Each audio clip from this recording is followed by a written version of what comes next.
in the news lately. There's been a lot going on. Some of it's quite intense. International news, I mean. Maybe it's not a good theme to start with. The thing we did want to talk about though was the that we've talked about a few times, the political systems in the West, or at least that concept of democracy that supposedly the West champions. Who? Champions? The system of democracy that the West is supposed to be champions of. Well, yeah, I mean, from the point of view that they're marketing it to everybody else, so you'd think it's something they're well practiced at. But I said supposedly because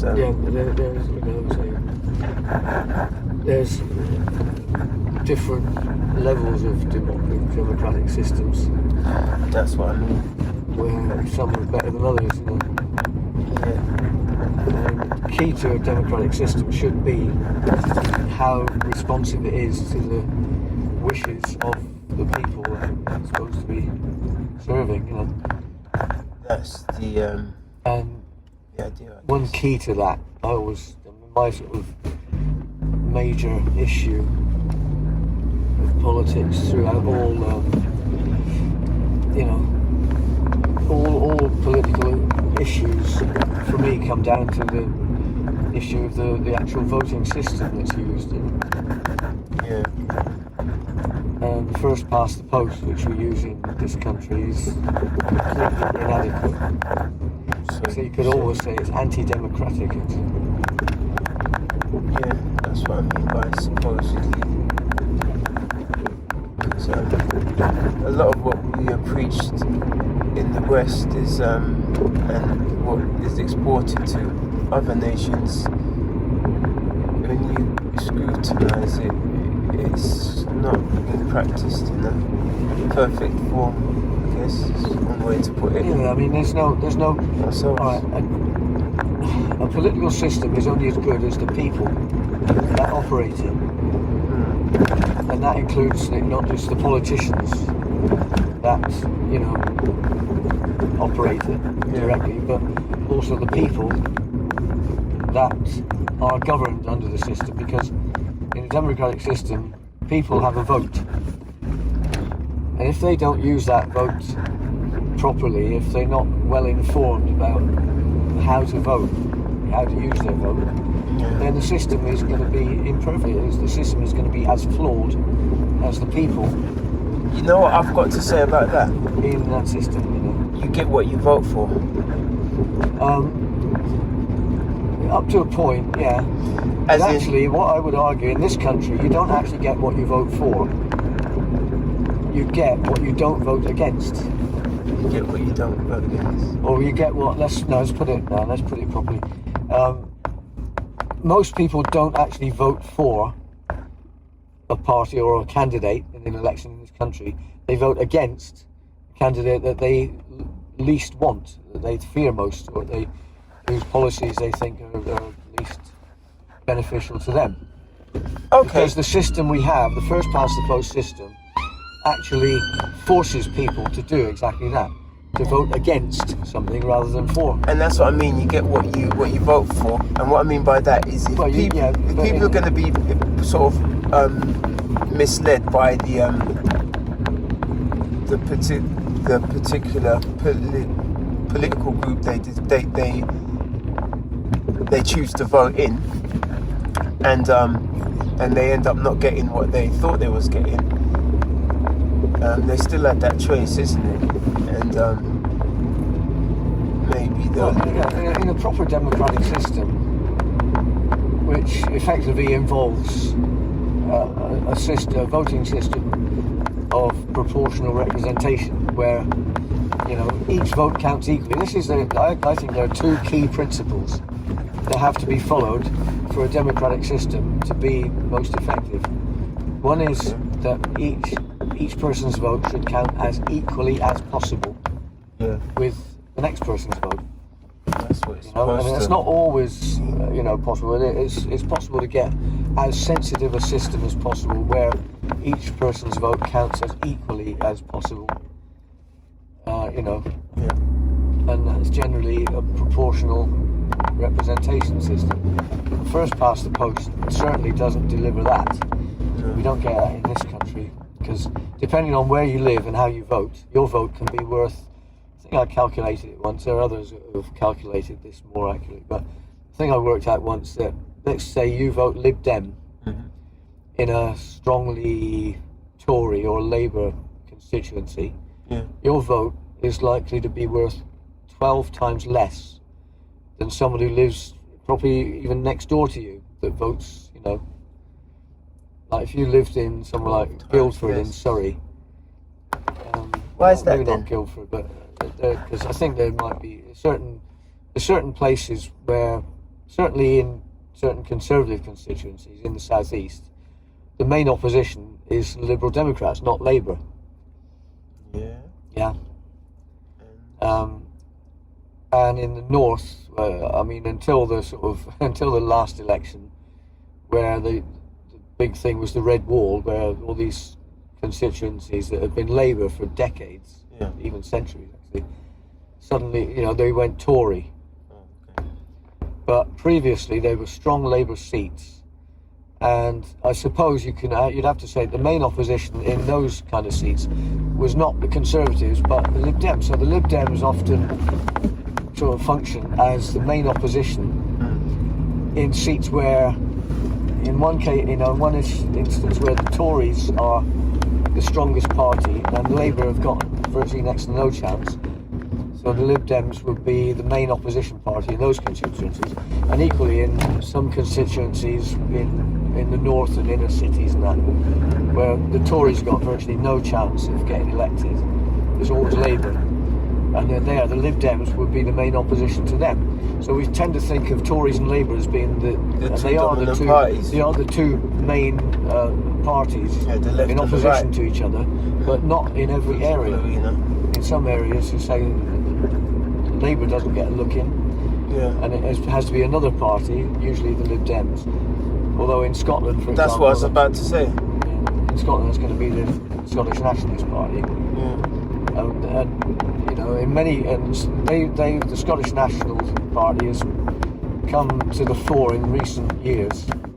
They've become much stronger, and now you would have to say they are the main party in a lot of Scottish constituencies. Yeah, aren't they the dominant party in Scotland? Well, they are in the terms of the Scottish Assembly, Scottish Parliament, I should say, because they have been the government in Scotland.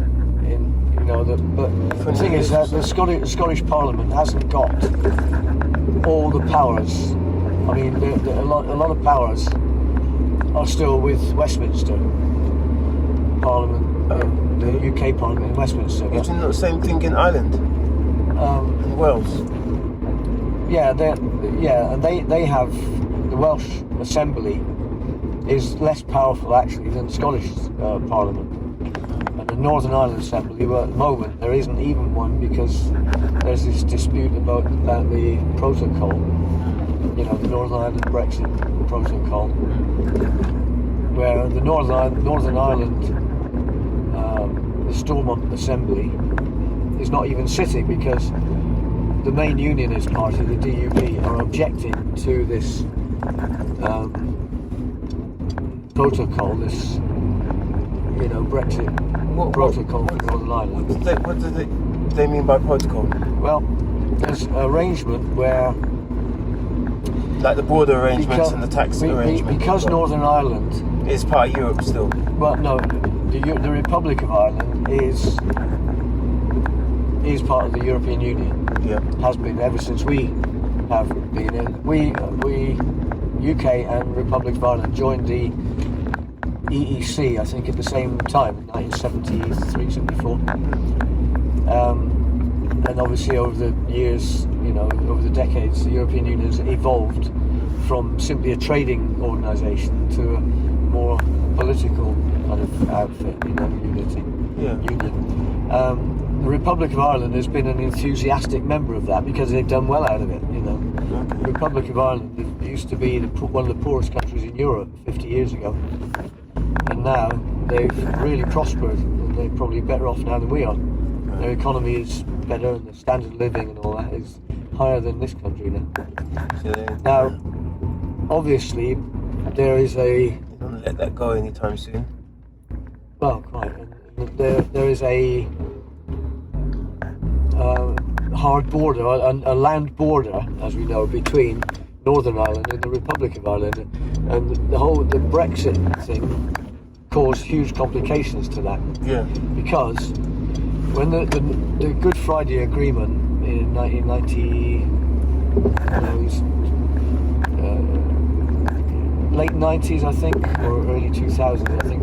I forget the year exactly, but the Good Friday Agreement was signed, which effectively brought peace to Northern Ireland. There was an agreement between the opposing forces in Northern Ireland, the Republicans, like the IRA.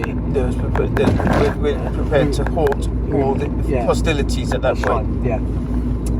But a condition of that was that there should never again, there shouldn't be, for the foreseeable future, a hard border. In other words, a border between Northern Ireland and the Republic of Ireland with like border posts and customs and all that. And walls and stuff that they used to have before. Yeah, no barriers, no free movement. Sort of like Palestine and Israel, isn't it?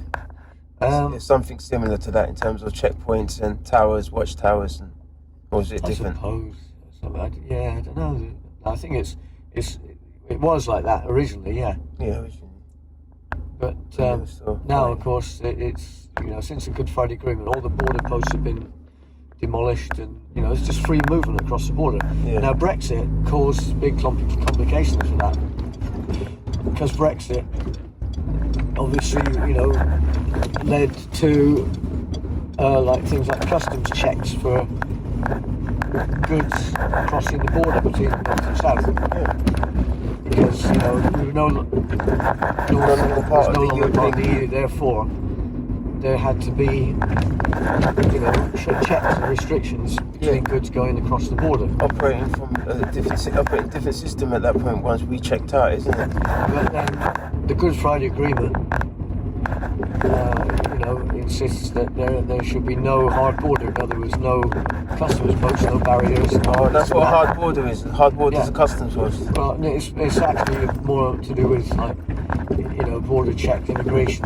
So the border. I think it includes the Mexico and Texas border now in America, where there's for the last couple of years they've had the big. A lot of Trump's wall, a lot of controversy and stuff. Well, it was uncompleted because Biden shut everything down, and then when he took over, with his executive thingamajigs, and it's caused a lot of controversy because since the lockdown, the borders were supposed to be closed, but they've pretty much been opened, and they've had record numbers of people crossing over. They're not getting too far into that. Is that what you call a hard border? Yeah. Yeah, a hard border basically is one where there are checks, both on immigration controls. So Mexico and Canada and America is a hard border. It's a hard border as well, yeah. Okay. When you go from America into Canada and vice versa, you have to stop and be checked at the border, your passport checked and all that. Yeah, that makes sense. So yeah, that's what a hard border means. And a soft border or a non-existent border, like you have in most of the Schengen zone, which is I think most European Union countries plus others as well, like Switzerland and I think Norway is part of the Schengen zone, is effectively an area of free movement. There are no borders, no border anymore between France and Belgium, or the Netherlands and Belgium, or including trade. Any of those countries in Germany. Including trade? Yeah, you can just sail across the border. It's almost like, in the same country. You just walk across. There's no border now between like Germany, France, and any of the the language changes. countries, Schengen zone countries. You know, of which there are at least half the European Union countries are part of the Schengen zone, and Switzerland as well, which is not in the European Union, but Switzerland is also one of the Schengen zone countries. So there's free movement across the borders. Effectively, there are no borders. But if that's the case, yeah. Are they all allowed to fish in each other's waters then? If there's no border? I think so, yeah. And use up each other's resources in the sea. I think, yeah, that was one of the big issues of Brexit as well. Yeah. It's because, you know, when we were a part of the European Union, there were, you know, I think there were fishing quotas. Yeah. The European Union set quotas. But, you know, fishing boats from France and Spain and Belgium and all these places could fish in British waters. That was one of the big things that a lot of people said we should leave the European Union to fix that. You know, our British waters should be our own waters, and we should have exclusive access to the fish. You know, yes, you would think so, as far as borders go. But, you know. So yeah. Anyway, so coming back to the Ireland thing, I mean, it's a huge dilemma. And when we left the European Union, when it was all signed and sealed, they made this arrangement called the Northern Ireland Protocol, where, in order not to have like customs checks on the border between Northern Ireland and the Republic of Ireland, they had an arrangement where there was effectively you could go a customs border between. Straight would have taken us to the same place. It's all right. Okay. And you can do any of these rights. Any of these rights will take us to the same place too. Then we'll come up by Porky's by Sherm Hill Station. In this case, I think we'll come out in front of the bus garage. Yeah, this one. Yeah, any of these rights are good. This will take us up by Sherm Hill Station, I think. Either that or by the bus garage. But it'll still take us further down. Yeah, with that one, that takes you onto King's Road. You go straight across, and then it curves round, and you come up by Sherm Hill Station. I think this leads onto the same thing though. It leads to the same place.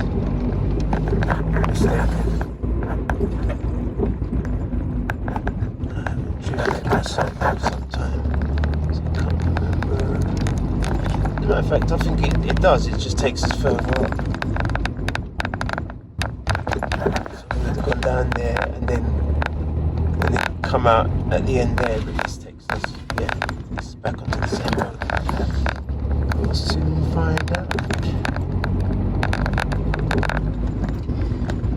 Yeah, that's all news to me, all that Schengen zone business. I've heard it spoken about before, just didn't know what it was referring to. Yeah, so I think we have to do the left.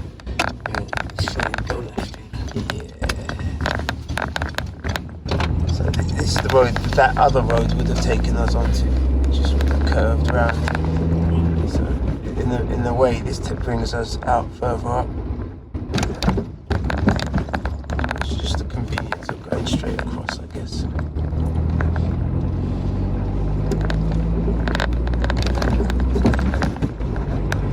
So, what is the big problem with Brexit that is still leaving some people annoyed about the decision? Well, I personally am highly annoyed because I can't travel freely in Europe anymore. You know, I can't go to Europe. So that's travel around. You know. Yeah. If I, for example, if I was able to fulfil my very long-standing dream of getting a motorhome, traveling around.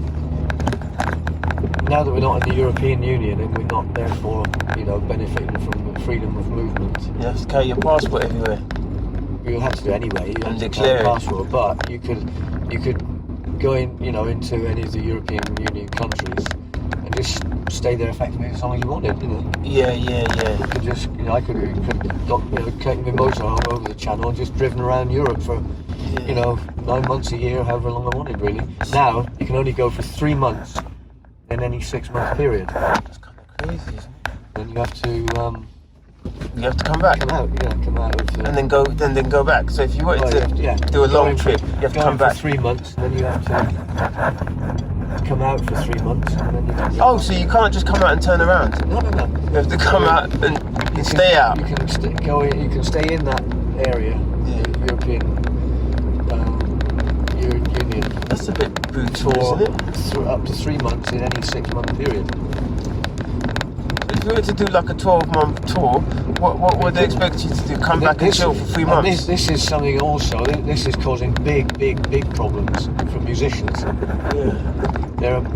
There was a very sort of moving article in Musicians Union magazine recently, or on the Union website. I think I can't remember if I read it in the Union's quarterly magazine or the Union's website, from a guy, a drummer, who previously, you know, he got work with these different bands. He'd been hired and they'd go off on European tours, you know. But now, since it's turned out that, you know, he can only go for up to 3 months. He can only get a work permit for up to 3 months. And basically, he's got to return. He's losing all that work. So he's got to return to the UK, and he can't work for 3 months before he can go back. He's not being hired by these bands who say, well, look, you know, it's no good us only having you for 3 months. We need somebody who can be with us for 6 months or more. So if his primary income was... a lot of musicians now, our work in Europe has been severely curtailed because of all that. The question is, if his primary, that guy for example, if his primary income was earning a living working in those other parts of Europe, and then now the rules have changed, so basically it's almost putting him out of work for 3 months of the year if he has to come back and chill before going back and resuming his jobs if they were still open to him. So he's probably one of the people who would have voted against it, I'm guessing, then, if that's the case. Well, I think most musicians will have voted to remain in the EU, but there are some. I've met musicians who, inexplicably to me, are you know, anti-EU. They don't think the EU is an awful thing. I really can't understand why, if musicians want to work, and you know, let's face it, Europe is used to be a massive sort of, you know, opportunity for musicians to go over and work. I lived in Germany for 7 years. Shortly after we joined the EEC, as it was then, European Economic Community, which later evolved into the European Union. But already then, you know, in the mid-70s, I went over to Germany, and it was just a formality for me to get a residence and work permit there. I was happily living and working there as a musician for over 7 years before. So why do people tend to think about the people who come over here and want to stick around and work for a bit and what's not, and they don't really consider, or during that Brexit debate, people weren't really considering the people who want to go to Europe and work from the UK. Yeah. It was all one-sided. Yeah, because I mean, it's true to say there are more people who came here from European Union countries, especially Eastern Europe, Poland, Romania, Bulgaria, Czech Republic, all these sort of places. Yeah, more of them came here than British people going over there to work. There were plenty of us, you know, British people who went to work in European countries, but you know, people think, oh, all these immigrants coming in and undercutting wages and overcrowding out the schools and the hospitals and all that, you know. They're not really considering the reverse. Exactly, they're not thinking of the people like me who went, lived and worked. And the people who benefited from being able to go to Europe and work. Yeah, and there was a lot of students benefited from the study programs. You could go to university, European universities and study for, do an exchange or that sort of thing. There's all sorts of benefits, But a lot of that has disappeared now with Brexit. Causing a lot of problems for a lot of people. It's fairly brutal. When you drill down into the details, which I'm not sure that everybody does, because I never gave it much thought. All I thought was we're in Europe and we decided to step out. Yeah, well, I'm afraid it has caused a lot of problems for other people. Yes. And, you know, a big debate going on now about people that did vote for Europe. There, a lot of them are disillusioned. That's what I mean about you get what you vote for. Yeah, and that they're not sort of buyer's remorse. they're not the benefits that they were promised and Didn't manifest. haven't materialised. Yeah, buyer's remorse. That's right. And that's what I think is a common occurrence in politics, whichever side of it you're on, as far as democracy is concerned, whichever part of the Western world you may inhabit. These days, there's probably quite a bit more of the buyer's remorse thing, because people are sold one thing, they give up their vote to support that particular thing, Really bothered doing this, should they? and then they turns out they don't get what they thought they was going to get. Well, that was interesting. We'll have to continue that at a later date. Well, it's just a test.